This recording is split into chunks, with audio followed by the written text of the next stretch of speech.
Le porte Diaspora FM, ma radio. De l'éducation à la culture, de la culture à la politique, informons-nous sur Diaspora FM, la 102.3, la radio du développement local.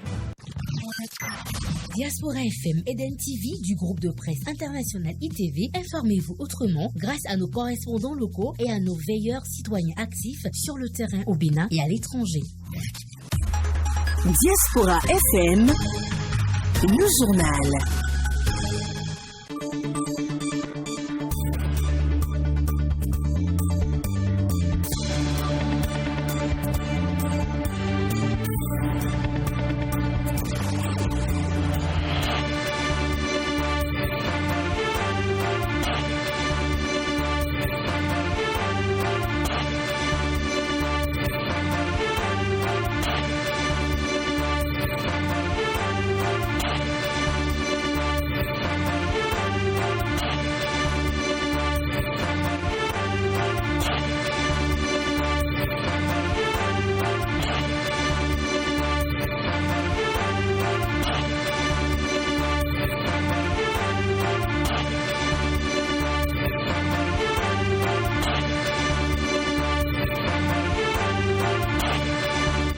« 13h à Kassakou, un arrondissement de la commune de Kandi. C'est l'heure de la grande édition du journal Parler sur la 102.3 Diaspora FM. Nous sommes vendredi 7 mai 2021. Mesdames et messieurs, bonjour. Voici le sommet de ce journal.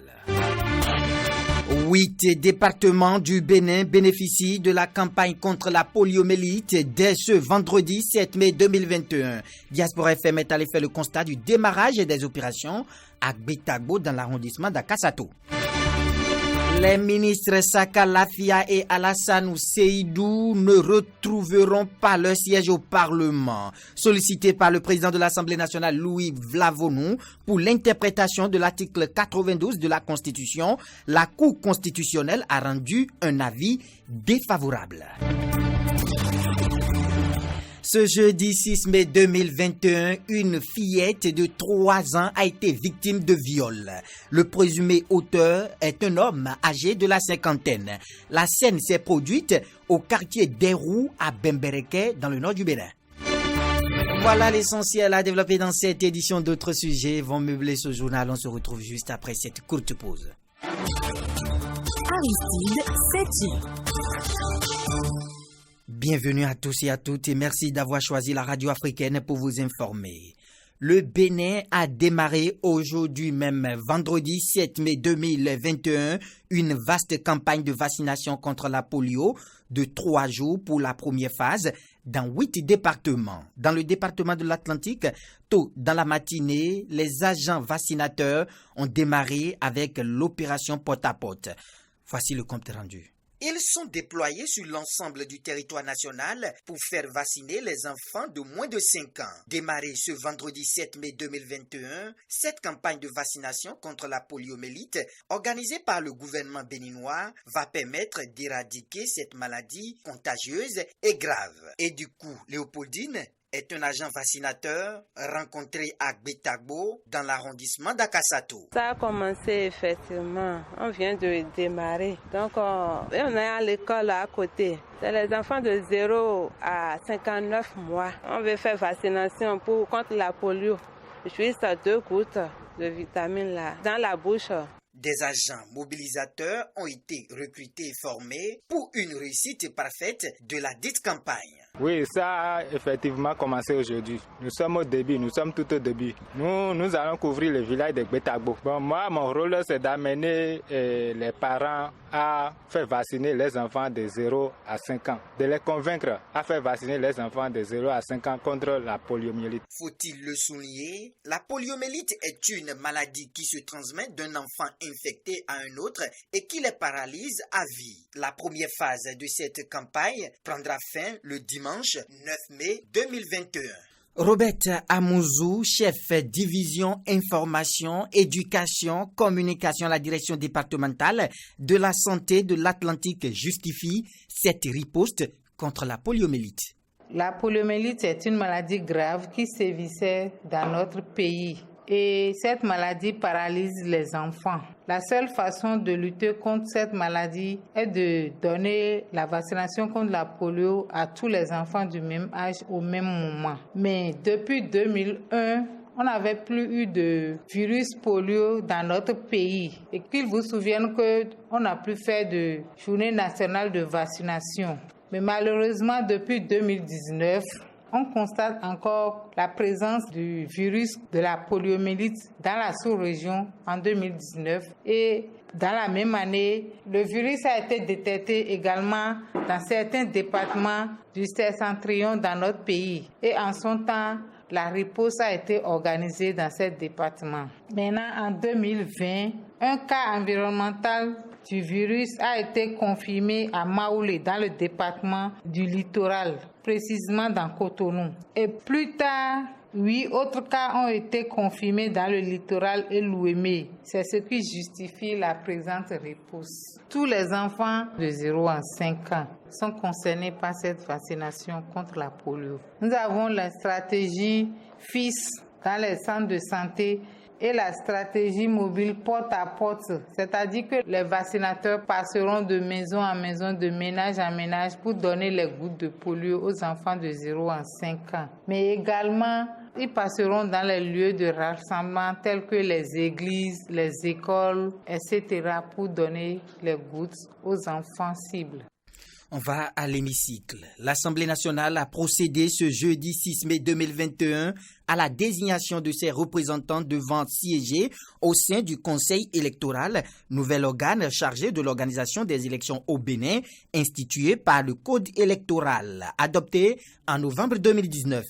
Ainsi, pour le compte de l'Union progressiste, c'est le ministre Saka Lafia qui a été désigné. C'est l'une des deux personnalités choisies par le Parlement avec Souley Adam Boukari du parti Bloc républicain. Écoutons la délibération avec le président de l'Assemblée nationale, Louis Vlavonou. Le 6 mai 2021, par 78 voix pour, 0 contre, 0 abstention, la liste unique de ses représentants au sein du Conseil électoral de la Commission électorale nationale autonome Sénat.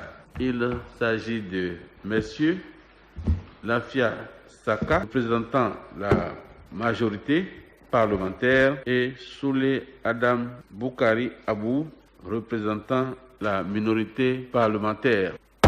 Voilà le résultat du scrutin. Et nous avions les scrutateurs rejoignent leur place respective. Les ministres Saka Lafia et Alassane Seydou, je vous le disais en titre, ne retourneront pas au Parlement après avoir choisi de rester au gouvernement en 2019 suite à leur élection. Ainsi en a décidé la Cour constitutionnelle ce jeudi 6 mai 2021, statuant sur une requête du président de l'Assemblée nationale, Louis Vlavonou, qui a sollicité l'interprétation de l'article 92 de la Constitution, révisé en 2019, et qui stipule tout député nommé à une fonction publique nationale ou appelé à une mission nationale ou internationale incompatible avec l'exercice de son mandat parlementaire suspend d'office celui-ci. Sa suppléance cesse à sa demande. Selon le rapport de l'audience plénière lu dans la matinée du jeudi 6 mai par le conseil rapporteur et la décision des sages, les élus de l'Union progressiste UP concernés ne siégeront pas à l'hémicycle. Le nombre de députés à l'Assemblée nationale passe donc à 81. Il y restera ainsi jusqu'à la fin de la présente législature. Pour rappel, à l'issue du scrutin du 11 avril dernier, la colistière de Patrice Talon, Mariam Tchabi Talata, suppléante du ministre Saka Lafia, a été élue vice-présidente de la République. Suite à son élection, des Béninois pensent que le premier titulaire, le ministre Saka Lafia, peut retrouver son siège au Parlement. Il en est de même pour le ministre de la décentralisation, Alassane Seydou, dont le suppléant est décédé. D'autres Béninois estiment que l'article 92 de la Constitution entrera en vigueur dès la prochaine mandature, la loi n'étant pas rétroactive. C'est donc pour taire la polémique que la deuxième personnalité de l'État a sollicité l'éclairage de la Cour constitutionnelle qui a donné son avis hier. Outre cette sollicitation du président Vlavonou, les sages ont, au cours de la plénière du jour, examiné 15 dossiers de recours introduits par des citoyens.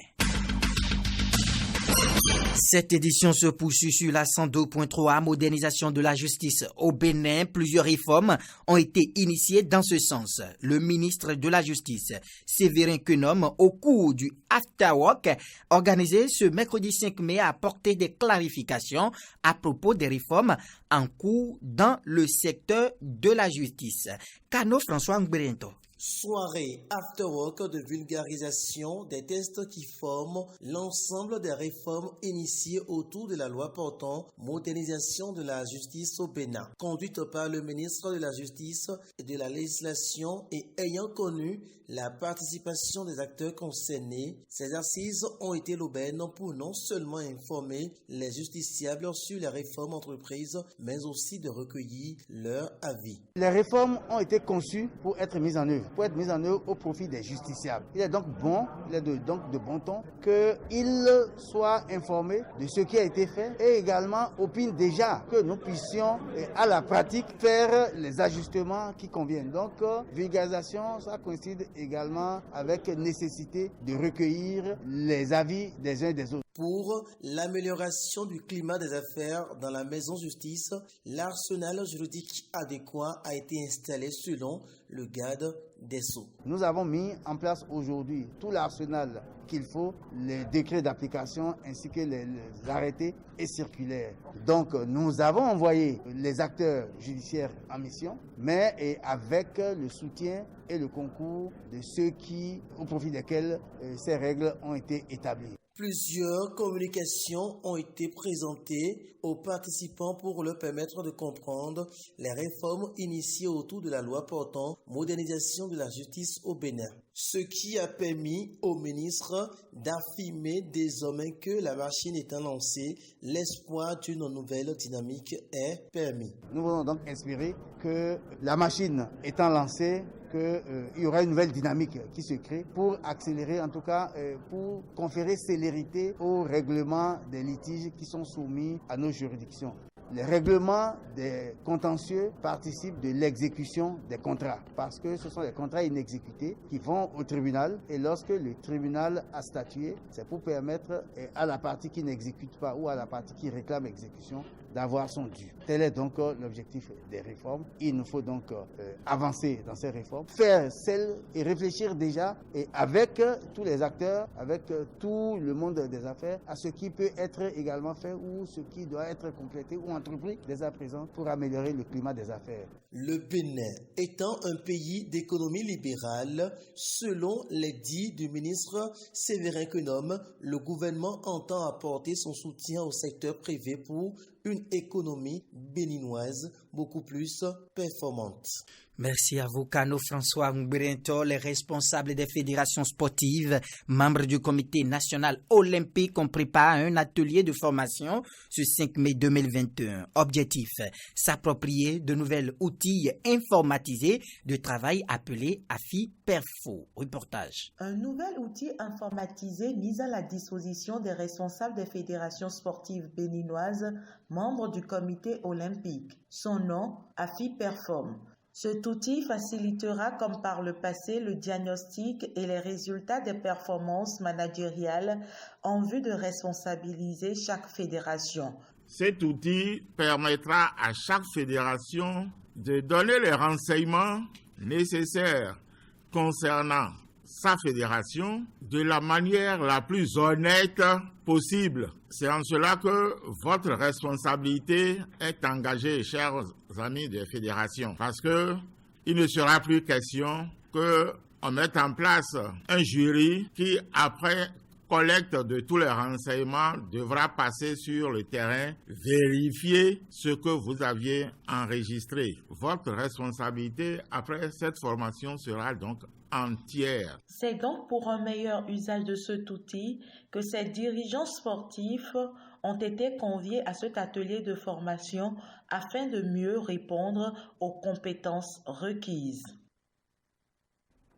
Merci à vous, Carole Olaye. C'est déjà la saison pluvieuse, mais on constate une certaine timidité dans le démarrage des pluies. Pour comprendre cet état de choses, nous avons interrogé un spécialiste en sciences de l'environnement. Il est au micro Diaspora FM de Clémence Tonoucoin.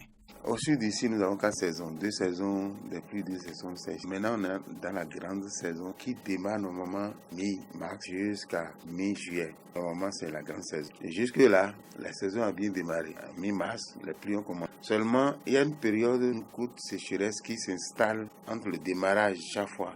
Donc, en mars, lorsque les pluies démarrent, il pleut pas abondamment pendant un temps. Et il y a un coup de chaleur qui s'installe, c'est normal. Et ces coups de chaleur-là préparent de nouvelles pluies. Alors cette année, ce qu'on a remarqué, le coup de chaleur a été exacerbé, c'est plus fort. Et non seulement la période a été un peu plus longue. Ce coup de chaleur, ça fait partie des éléments, des variabilités climatiques que nous avons actuellement. Vous savez qu'on parle de changement climatique, mais je me réserve de dire que c'est tout de suite changement climatique. Mais c'est le dérèglement climatique que nous avons là qui a fait qu'on a enregistré ces coups de chaleur là. C'est les extrêmes que nous avons maintenant. Lorsqu'il fait chaud, c'est à outrance. Lorsqu'il fait froid, c'est aussi à outrance. Alors, donc, tous ceux qui ont semé pour le démarrage à partir de mi-mars, les maïs, les cultures ont eu des ennuis parce que la coupure d'eau qu'on a eue, au lieu de 2 semaines, ça est allé jusqu'à 3 semaines comme ça.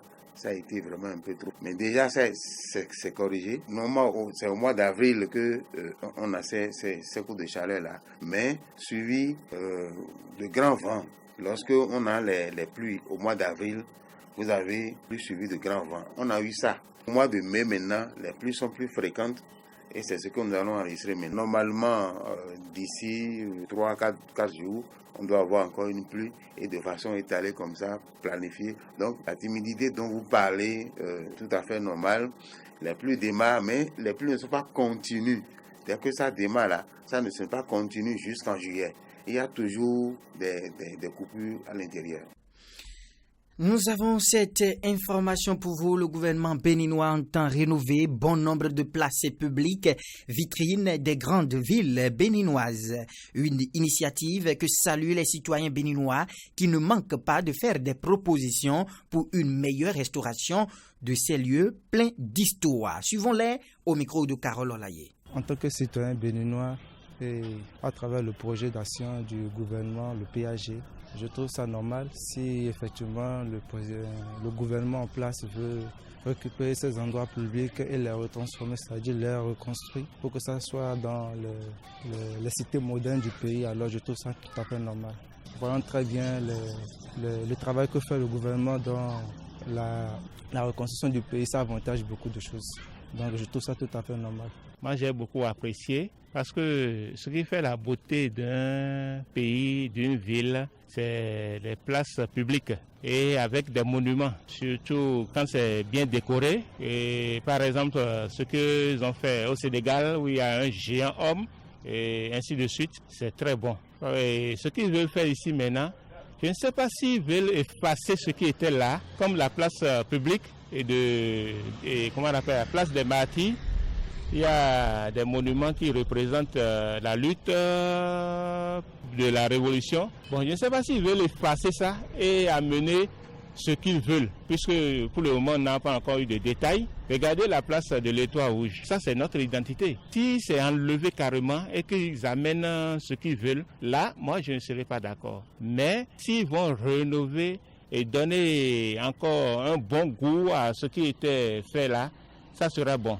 La place Biagera, c'est un nom qui est donné. C'est un nom d'un guerrier qui est donné. Et si ça sera rénové, que c'est un autre lutteur ou bien un autre guerrier qui vont amener, qui ne représente pas ce que ça doit être, là, on ne sera pas d'accord. Vous savez, dans la vie d'un pays, c'est les places publiques. Lorsqu'un étranger vient dans un pays, la première des choses qu'il cherche à constater, c'est les places publiques. C'est là qu'il peut aller s'installer. S'il ne connaît pas quelqu'un, s'il n'a pas quelqu'un qui peut l'accueillir chez lui. Donc, si l'État veut mettre en valeur ces places publiques, nous les mettre a des dimensions vraiment de classe exceptionnelle, ce serait très bien.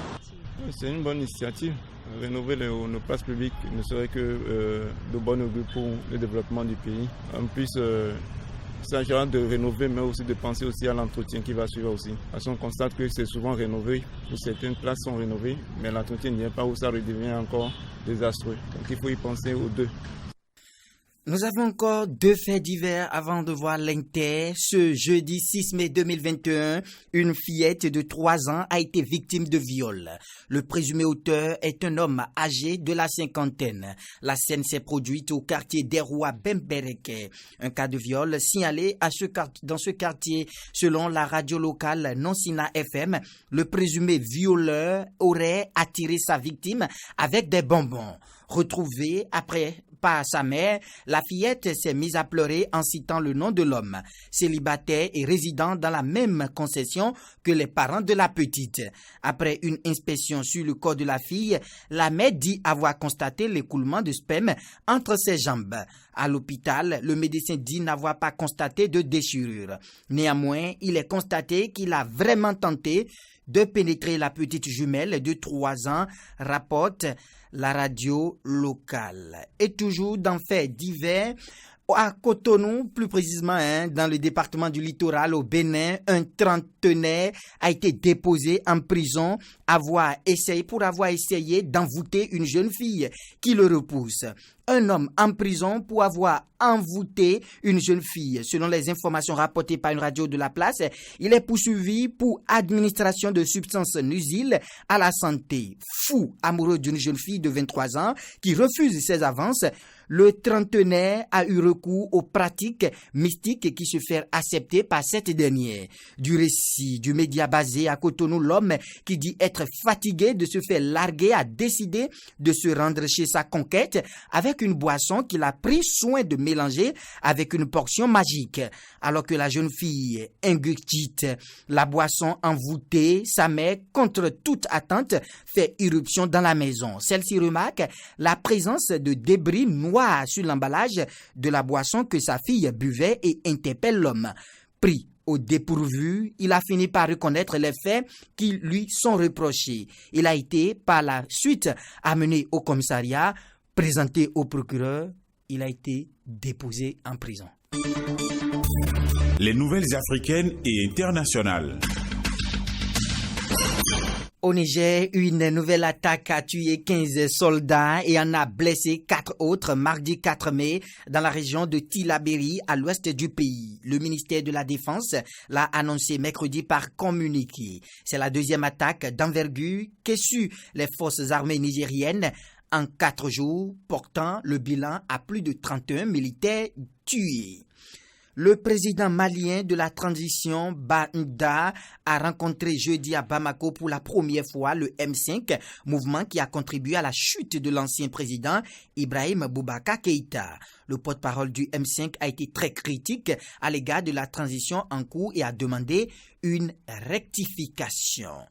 Le ministre de la Défense, Daoud Yahya Brahim, a confirmé lors d'une conférence de presse, nous sommes au Tchad, le 6 mai 2021, que la situation est sous total contrôle dans le Kanem et que des opérations de ratissage sont toujours en cours. Dans cette province, des combats ont opposé les forces armées tchadiennes et les rebelles du Front pour l'alternance et la concorde au Tchad FACT en incursion depuis le 11 avril, jour de l'élection présidentielle.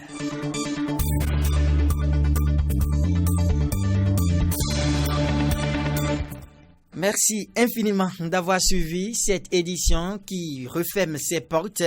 Mac Fabrel Doigbe assure la mise en onde, présentation Aristide Setin. Mais avant de partir, retenez cette pensée de Paul Lotto. Je cite, « La trahison ne réussit jamais. Car lorsqu'elle réussit, on lui donne un autre nom. La trahison ne réussit jamais. Car lorsqu'elle réussit, on lui donne un autre nom. » On se retrouve tout à l'heure, dans 6 minutes, pour votre émission Réagissons à l'actualité sur tout ce que vous avez entendu dans le journal parlé. Vous pouvez donner vos commentaires, mais surtout, l'équipe de Diaspora FM vous demande de laver toujours vos mains à l'eau et au savon, de porter vos masques en tout lieu. À tout à l'heure.